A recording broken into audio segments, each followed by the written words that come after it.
Halo guys, buat kalian yang baru klik video ini, kenalin nama gue Rizky Aulia dan selamat datang di Kiview.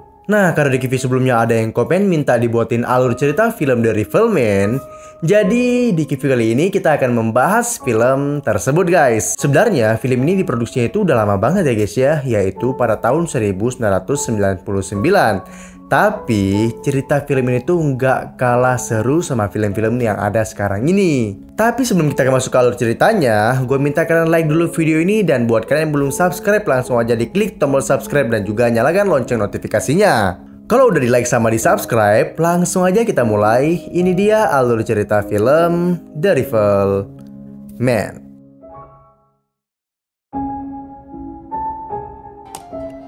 Ходи, Федоч. Сейчас. Film ini dimulai dengan seorang kakek tua yang bernama Ivan sedang bermain catur bersama teman-teman sebayanya. Ivan sendiri adalah seorang veteran marinir sekaligus mantan penembak jitu terbaik. Ivan tinggal bersama cucunya yang bernama Katia. Sedangkan ibunya Katia tinggal di Turki. Katia tinggal bersama kakeknya untuk meneruskan sekolahnya di Rusia. Namun, siapa yang menduga kehidupan damai Ivan dirusak oleh ketiga pemuda ini. Mereka ini adalah Igor, Boris, dan Pashutin. Mereka bertiga ini bisa dibilang pemuda yang kurang baik guys. Pada saat itu, Igor melihat Katia yang sedang lewat dan tentunya pakaian Katia yang serba menonjol membuat Igor itu berniat jahat. Kebetulan, Pashutin mengatakan jika Katia itu adalah teman satu sekolahnya. Jadi, dia itu bisa dengan mudah merayu Katia. Setelah itu, Pashutin dan Boris menghampiri Katia yang akan segera pulang. Di sana, Pashutin mengundang Katia agar ikut minum-minum dalam rangka ulang tahun temannya, katanya. Awalnya Katia menolak penawaran tersebut. Namun, mereka berdua tetap memaksa bahkan sampai memohon dan berlutut di depan hadapan Katia. Dengan frasa tidak enak, Katia pun mengiyakan ajakan temannya itu. Бобби! Сумочку давайте сюда повесить. Как зовут красоту? Катя! Setelah masuk ke apartemen itu, Katia langsung saja disuguhin makanan dan juga minuman yang lumayan banyak. Di sini Katia menolak untuk minum alkohol yang akan membuatnya itu mabuk berat. Setelah berbincang sedikit lama, Boris meminta Katia untuk menyanyi lagu ulang tahun sebagai penghormatan kepada orang yang sedang berulang tahun. Dan saat Katia sedang bernyanyi, tanpa ia sadari, Boris mencampuri minumannya itu dengan arak yang dapat membuat dia itu mabuk berat. Nah, di sana Boris meminta Katia untuk segera meminum minumannya itu. Dan setelah meminum, Katia mulai merasakan gak enak badan. Mungkin si Katia ini udah merasakan mabuk ya guys ya. Katia pun mengatakan jika dia akan segera pulang. Namun mereka bertiga menahan Katia. Dan dari sinilah Katia akhirnya diperkosa bergilir oleh mereka. Ребята, вы что? Что?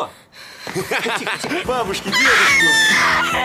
Вставай, мы уж весь фильм посмотрели. Setelah dinikmati, Boris membiarkan Katia pulang dengan rasa hancur hati. Di sana, Boris memberikan sejumlah uang kepada Katia. Tapi pada saat di jalan, Katia membuang uang tersebut karena dia berpikir uang itu tidak bisa membeli segalanya termasuk kehormatan wanita. Setelah pulang ke rumahnya, Katia tidak bisa menahan rasa sakit hatinya itu. Lalu, sang kakek yang melihat Katia menangis langsung menghampirinya. Dia sempat menanyakan apa yang terjadi. Namun, saat melihat ada darah yang mengalir dari mispi Katia, Ivan langsung bisa mengetahui bahwa cucunya itu telah diperkosa. Setelah itu, Ivan menanyakan siapa yang telah melakukan itu. Katia mengatakan bahwa yang telah memperkosanya itu adalah tetangganya sendiri. Mendengar hal tersebut, Ivan pun langsung berubah menjadi setan dan berniat akan membunuh mereka. Namun, saat dia mau ke apartemen pemuda itu, Ivan ini ditahan oleh tetangganya yang bernama Presin. Kebetulan, Presin adalah seorang polisi. Jadi, Ivan langsung menceritakan apa yang telah terjadi kepada cucunya. Polisi ini bertanya, di mana sekarang Katia? Ivan mengatakan jika Katia sedang mengurung diri di dalam kamar mandi. Mendengar hal itu, polisi ini mengatakan jika kasus ini akan sulit jika Katia itu menghapus lukanya. Dan untuk memenjarakan pemuda-pemuda tersebut, Ivan harus membutuhkan bukti yang sangat kuat. Tetapi karena ini adalah kasus kriminal, dia bersedia menyelidiki kasus ini dan meminta Ivan untuk tetap tenang. Dengan rasa sedih, Ivan akhirnya memasrahkan semuanya itu kepada Presin. Gak lama kemudian, Presin langsung melapor kasus itu ke atasannya. Dan di sana, para polisi pun langsung saja menggerebek ketiga pemuda itu. Напал! Напал! Ну ты что, борзел? Еще шаг и в голове говоришь. Что твои сраные подельники уже дали показания, уже подписали. Semua orang di sana langsung saja diinterogasi oleh kapten polisi. Namun tiba-tiba datanglah seorang pria yang bernama Kolonel Pasutin. Dan ternyata pria itu adalah ayah dari si Pasutin tadi. Tak ingin polisi memenjarakan anaknya begitu saja, Kolonel langsung saja membuat kesepakatan dengan si kapten ini bahwa jika dia menutup kasus ini dan tidak memenjarakan anaknya, maka sang kapten akan mendapatkan gaji yang lebih besar. Awalnya sang kapten menolak karena dia itu masih menjunjung tinggi rasa keadilan. Tapi karena dia itu terus didesak, dia itu nggak bisa berbuat apa-apa lagi. Dan yang lebih parahnya, ketiga pemuda itu dinyatakan tidak bersalah. Sementara itu di rumah Ivan, dia masih merasa khawatir dengan keadaan cucunya. Dia itu takut kalau cucunya itu akan mengalami depresi sehingga membuat kejiwaan dia itu terganggu. Apalagi setelah kejadian itu, Katia ini sering mengurung diri di dalam kamar mandi. Gak mau cucunya kenapa-kenapa, Ivan pun langsung saja memanggil dokter psikiater untuk menenangkan kejiwaan si Katia. Dan untungnya, sang dokter mengatakan jika kejiwaan si Katia itu sudah mulai membaik. Satu-satunya cara agar dia bisa terlepas dari depresi ini adalah dia itu harus melupakan semua yang telah terjadi kepadanya. Keesokan harinya, Ivan ditelepon anaknya jika dia itu mau menjenguk cucunya ke rumah. Ivan pun langsung saja memberitahukan kepada Katia jika ibunya itu akan datang. Tetapi karena masih depresi, Katia pun gak merasakan kebahagiaan sama sekali dengan kabar itu. Ivan pun mengatakan jika tim penyelidik meminta Katia datang ke kantor untuk menuntaskan semuanya karena ada sebagian pihak yang bertanggung jawab atas kasus ini. Namun, Katia yang sudah putus asa ingin membiarkan semua ini berlalu begitu saja. Ivan yang tidak terima dengan perbuatan ketiga pemuda itu, dia pun langsung mengatakan ini semua tidak bisa dibiarkan begitu saja. Mereka itu bakalan menerima hukum yang setimpal. Besok paginya, Ivan dan Katia datang ke kantor polisi untuk melaporkan kronologi kejadian tersebut. Namun tiba-tiba, pihak penyelidik malah bertanya yang tidak-tidak kepada Katia. Dan yang lebih parahnya lagi, dia menuduh Katia sebagai wanita pelacur yang ingin bayaran dari mereka saja. Katia pun di sini benar-benar hancur hatinya ini. Karena sebenarnya si Katia itu adalah korban, malah sekarang tuh dia dituduh. Ternyata pihak penyelidik ini sudah disuap oleh sang kolonel agar tidak memperpanjang kasus ini. Ivan yang mendengar hal itu pastinya dia sangat emosi dan naik pitam. Karena dia itu ingin membawa kasus ini ke meja hijau. Keesokan harinya, Ivan melewati para pemuda itu. Dan dengan sengaja, Ivan menatap mereka dengan tatapan penuh dendam. Setelah itu, Igor pun bertanya, apa yang sedang kau lakukan orang tua? Dan Ivan menjawab kalau dia itu senang melihat kelakuan kotor mereka. Tapi, para pemuda itu menghiraukannya begitu saja. Singkat cerita, Ivan mendatangi pihak pengadilan untuk meminta tuntutan atas pemuda tersebut. Dengan semua penghargaan yang Ivan dapatkan, Ivan berharap jika jaksa itu bisa menghormatinya sebagai pahlawan negara dan akan membelanya dalam kasus ini. Namun, apa yang terjadi? Pihak jaksa itu malah menolak karena semua fakta itu telah dikumpulkan. Dan fakta tersebut malah mengatakan bahwa Katia itu sengaja ingin diperkausia oleh para pemuda tersebut dengan uang. Jelas Ivan semakin marah dengan fakta ini. Dan Ivan mengatakan jika harga dirinya lebih murah daripada pelacur karena telah menjual belikan keadilan dengan uang yang tidak seberapa. Dan dari sinilah Ivan berubah menjadi setan yang sangat amat jahat karena dia itu akan membalaskan dendam kepada mereka sendirian. Tapi pada saat ini Ivan itu bingung karena dia itu tidak memiliki apapun lagi. Akhirnya Ivan memiliki ide. Dia itu ingin menjual semua lahan tanahnya untuk membeli sebuah senapan. Красивая деревня, но дорога... $1000. Избушка тебе не нужна. Singkat cerita, Ivan pun menjual tanahnya yang berada di desa dengan harga yang sangat murah. Setelah pulang, Katia pun mengatakan bahwa sang kolonel datang ke rumahnya dan memberikan uang. Uang itu sebagai tanda permintaan maaf dan lebih jelasnya itu adalah uang tanda perdamaian. Namun Ivan yang sudah sangat sakit hati tidak terima dan langsung mengembalikan uang tersebut. Ivan mendatangi rumah sang kolonel dan melemparkan uang tersebut ke mukanya kolonel. Dan Ivan juga berkata jika uang itu tidak bisa membeli segalanya. Scene pun berpindah ke rumah Ivan. Saat sedang makan siang bersama cucunya, terlihat kondisi Katya saat ini sudah lumayan membaik. Sepertinya dia itu membiarkan semuanya itu berlalu seperti yang dikatakan oleh psikologis tadi. Namun, Ivan tidak akan membiarkan hal ini begitu saja. Tekadnya untuk memberikan pemuda tersebut pelajaran itu sudah sangat bulat. Di sini, Katya mengatakan jika tetangganya itu menitipkan kunci apartemennya. Karena tetangganya itu akan pergi selama 3 minggu. Menyadari jika posisi apartemen tetangganya itu sangat tepat, akhirnya Ivan memutuskan untuk mengeksekusi mereka ini di tempat itu.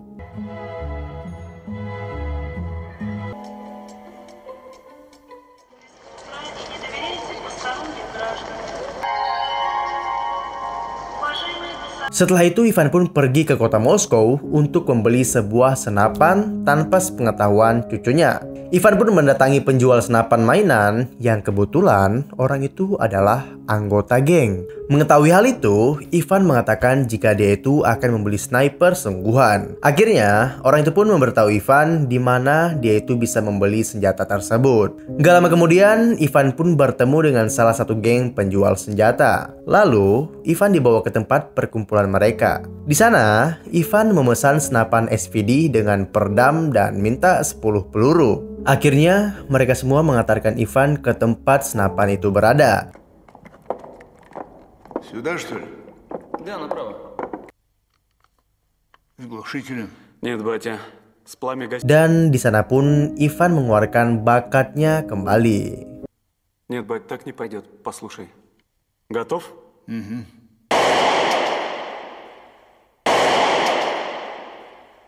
Dan benar saja, jika tembakannya itu masih sama seperti dulu, yang mana masih tepat pada sasaran. Lantas, hal itu membuat anggota geng itu kaget dan mengatakan jika Ivan adalah seorang sniper terbaik. Tanpa memberitahu siapapun, akhirnya Ivan membeli senapan tersebut. Dan dari sinilah dia akan membalaskan dendamnya. Kebetulan, anaknya itu datang menjenguk Katya di saat Katya itu masih merasa sedih. Ternyata, orang tuanya itu tidak peduli sama sekali kepada Katya dan malah meminta uang kepada Ivan. Karena dia itu mengetahui jika Ivan itu menjual lahannya yang ada di desa. Ivan yang baru saja membeli senapan pun tidak memiliki uang lagi. Dan di sini pun terjadi sedikit cekcok sehingga ibu Katya itu pun harus balik lagi ke Turki. Keesokan harinya, dia pun mulai menjalankan misi balas dendamnya. Pertama-tama, dia akan mengamati apa saja yang pemuda itu lakukan saat itu. Dan gak lama kemudian, para pemuda itu datang ke apartemennya. Tidak ingin membuang kesempatan ini, Ivan langsung saja pergi ke tempat di mana dia akan menembak pemuda tersebut.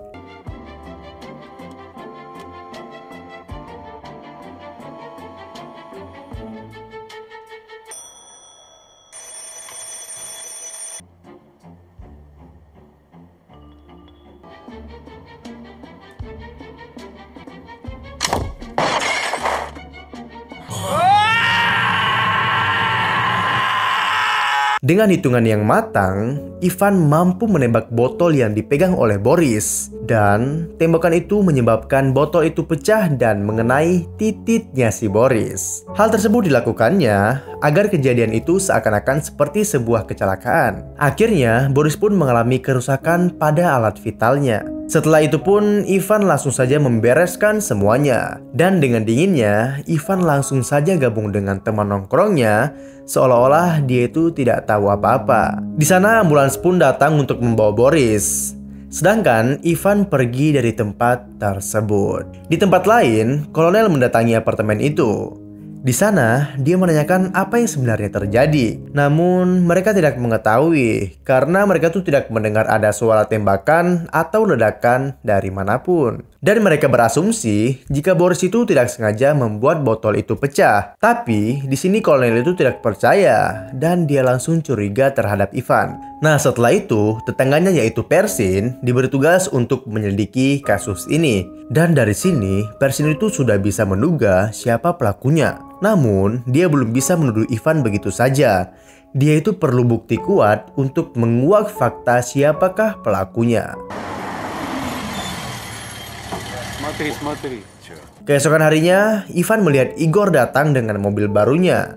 Tidak ingin membuang kesempatan emasnya, Ivan pun langsung saja menjalankan misinya lagi. Setelah sekian lama menunggu, akhirnya Ivan mendapati Igor yang akan pergi. Dan saat Igor menyalakan mobilnya, ini yang terjadi.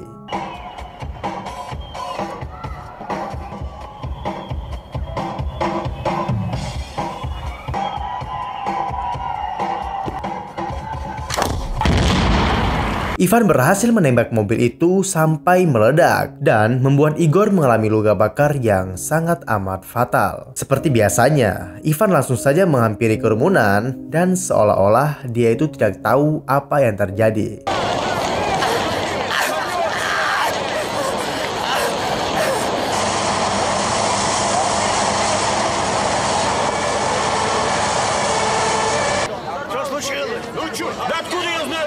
Scene kemudian berpindah ke tempat kolonel, di mana dia itu sudah menyadari jika ini adalah pembalasan dari Ivan, yang mana target selanjutnya itu adalah anaknya sendiri. Setelah itu, kolonel pun langsung saja memberitahu anaknya bahwa Ivan akan memangsanya. Ia diminta oleh ayahnya untuk tidak pergi kemana-mana dan tetap di rumah saja. Tak ingin anaknya mati dari Ivan, akhirnya kolonel harus turun tangan untuk menangkap Ivan. Scene kemudian kembali ke rumah Ivan. Di saat Ivan keluar, Katya didatangi oleh Persin yang sedang menyelidiki kasus ini. Dia berpura-pura bertamu ke sana hanya untuk sekedar beristirahat. Tapi ternyata dia mencari di manakah letak senapan itu disimpan. Namun sayangnya, Persin tidak menemukan senapan itu. Dia menemukan kunci rumah tetangganya, yang mana dari kunci ini menjadi sebuah petunjuk untuk dirinya mengenai di manakah senapan itu disimpan. Sementara di rumah kolonel, Pasutin dibekali senapan agar dia itu bisa berjaga-jaga. Sedangkan sang kolonel mengirim beberapa polisi untuk memeriksa rumah Ivan, di mana dia berniat mencari senapan itu untuk menjadi barang bukti kuat agar Ivan ini bisa dipenjara. Namun saat di rumahnya, mereka itu tidak menemukan senapan itu. Tapi saat pemeriksaan, tiba-tiba datanglah tetangga Ivan yang menitipkan kunci beberapa minggu yang lalu. Dan dia pun meminta kunci tersebut. Dari sini sang kolonel mulai curiga dengan rumah tetangganya itu, yang mungkin saja rumah itu menjadi tempat Ivan mengeksekusi sang pemuda-pemuda itu. Kolonel itu pun langsung saja mencari senapan itu. Namun, di sana, kolonel dan pihak kepolisian tidak menemukan bukti yang sangat kuat. Kolonel mencurigai senapan itu disimpan di dalam lemari. Tapi pada saat dibuka, ternyata Ivan sudah menyimpannya itu di tempat lain. Karena tidak ada bukti yang ditemukan, akhirnya para polisi ini pun pergi dari rumah itu. Sebelum pergi, kolonel mengancam Ivan jika terjadi apa-apa terhadap anaknya, maka kolonel itu tidak segan-segan akan menghukum si Ivan. Tapi Ivan dengan santainya mengatakan bahwa dia tuh terlambat menyelamatkan anaknya. Mendengar hal itu, pikiran kolonel pun sudah mengira bahwa anaknya itu sudah dibunuh Ivan. Hingga akhirnya dia langsung bergegas untuk pergi ke rumahnya. Namun saat pergi ke rumahnya, pintu rumahnya itu dikunci, sehingga akhirnya dia itu terpaksa untuk menembak kunci tersebut. Namun tiba-tiba ini yang terjadi. Товарищ полковник! Что вы делаете, товарищ полковник? Anaknya sendirilah yang menembak kolonel. Mungkin karena rasa takut yang berlebihan, dia mengira itu adalah Ivan. Dan karena rasa takut yang berlebihan ini, Pasutin pun mengalami gangguan mental. Поле Свободы 12, квартира 4.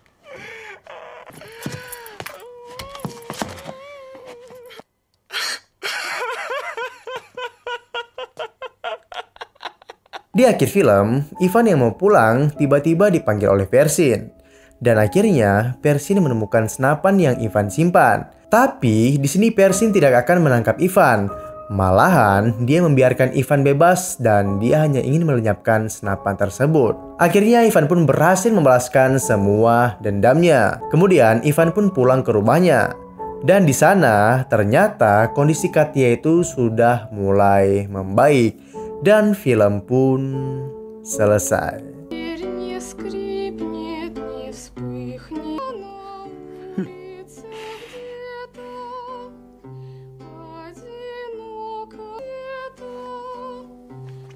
Одинокая бродит гармонь. Nah, begitulah guys alur cerita dari film The Revelman. Pelajaran yang bisa kita ambil dari film ini adalah terkadang keadilan itu malah mengkhianati kita. Dan rupanya orang yang berpangkat lebih mudah memainkan keadilan. Tapi gimana menurut kalian tentang film ini guys? Coba langsung aja kalian komen di bawah. Kalau kalian suka sama video ini, jangan lupa kalian klik tombol like dan juga jangan lupa di subscribe. Sekian dulu dari Kivi kali ini. Gua Rizky Aulia dan sampai jumpa di Kivi-Kivi lainnya. Bye-bye.